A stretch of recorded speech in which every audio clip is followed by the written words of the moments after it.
Julia lost her husband, Stephen, years ago. They met when he was a music student, and he wooed her with a unique composition. Sadly, she hadn't heard the tune in years until she walked through the park with her daughter, and someone surprising was playing the violin. "It's a beautiful day, Mom," Dana told Julia, holding her arm to help her walk down the park in Boston, Massachusetts. They walked through that park for many years, particularly in the last couple, because busker musicians always played there. Julia was blind, and music had always been her greatest passion. She liked to listen to the musicians in the park because her husband, Stephen, was also a musician. He died years ago from natural causes, but it was still heartbreaking.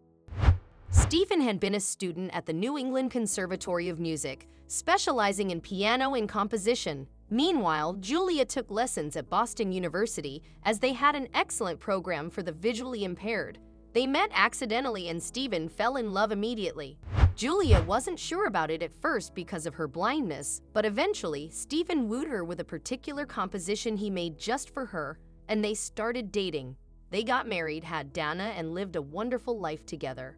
Now, Dana had her own family, but she still picked Julia up every afternoon for their stroll around the park. They talked like girlfriends did and often remembered her father. Julia really appreciated her daughter for caring so much and never leaving her alone. "I can feel it in my face, darling. Summer is coming soon. I can feel it in the air," Julia said, taking her light-blocking glasses off for a second to enjoy the breeze. Then a familiar tune jolted her senses. "Mom, a violinist. Let's go listen," Dana exclaimed and led her mother towards the direction of the music. But the closer her daughter led them to where the sound was coming from, the more shocked Julia was. The music was not just any melody. It was her song, the one Stephen had written.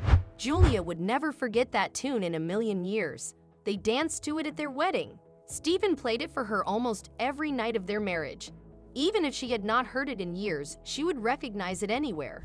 Tears started falling from her eyes, shocking Dana. "Mom, why are you crying?" she asked in concern. "Don't you recognize the song?"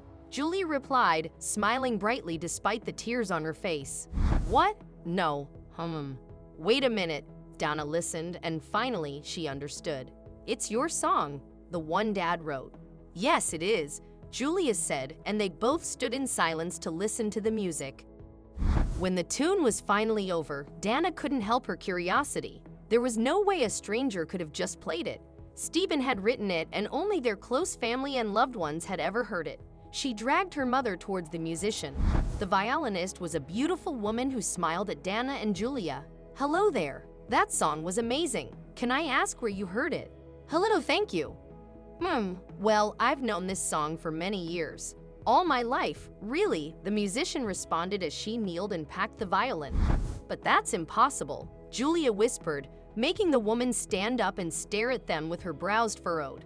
"What are you talking about?" she asked, still frowning at the women. "I'm sorry. My name is Dana, and this is my mom, Julia. That song you were playing. It was written by my dad for my mom many years ago when they were students at college. We just wanted to know how you know it because he only ever played it for the family," she explained gently. "Oh, that's weird because, well, I've had this song since I was born, I think," the woman began, still somewhat confused by this whole exchange. "My name is Gloria, and I was abandoned at an orphanage as a baby. My adoptive parents explained that when they got me, the orphanage gave them a music sheet along with the belongings my birth mom left with them. I learned to play the violin because of it." "Wow," Dana said, her eyebrows furrowing too. Gloria continued, "Is there any chance you might know who my birth parents were? Or any chance I'm part of your family then? If your father wrote this song, he must know why the sheet of music was with me. My dad died years ago. He never said anything about leaving a music sheet with someone else," Dana responded, pursing her lips. "But it's amazing. No one else has ever recognized this song. I think this could help me find my birth parents," Gloria stated, almost too happily. But Julia was thinking deeply. Obviously, she couldn't see what this woman looked like, but she sounded honest. "Perhaps," she began, "we could take a DNA test." "What?" Dana exclaimed, looking at her mother as if she was insane. "Do you think you could be my mother, Mom?" Gloria asked Julia hopefully. "No, dear. I'm sure I only had one daughter. I would remember having another. But I mean, what if you're Steven's kid? Julia suggested. That's impossible, Mom, Dana countered. Your dad was a very handsome man, dear. He could have gotten someone pregnant, Julia insisted. Would you be willing to get tested with Dana? We could try to find answers that way. Of course, Gloria replied, seeming excited about the idea.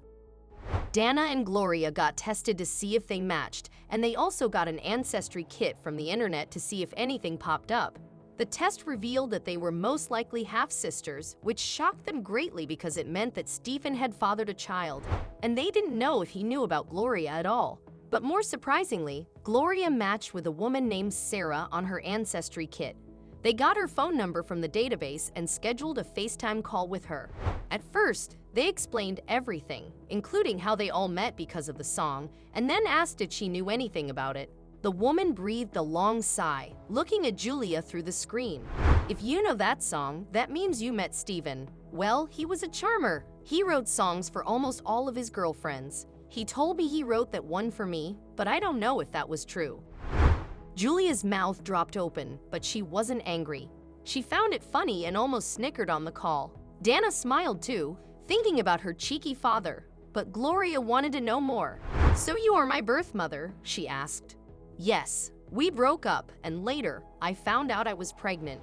I didn't see the early signs. I couldn't keep a child back then, so I did the only thing I could think of. I hope you can forgive me for that. I had lost touch with Stephen, and I honestly never wanted to have anything to do with him again, Sarah answered honestly. I can understand that, Gloria mumbled, nodding her head at the screen. Anyway, he gave me that music sheet as a gift, and I decided to leave it with you. I don't know why. I think I thought you wouldn't totally be alone if you had something from him, Sarah explained, shrugging her shoulders. They talked some more until Sarah had to go but promised they could speak again soon if Gloria wanted. When the call ended, the three women laughed. Well, that explains everything, Julia said. Now, Gloria, can you play that tune again? Gloria smiled and brought out her violin to play for Julia and Dana. She became great friends with Dana, and she introduced them to her adoptive family.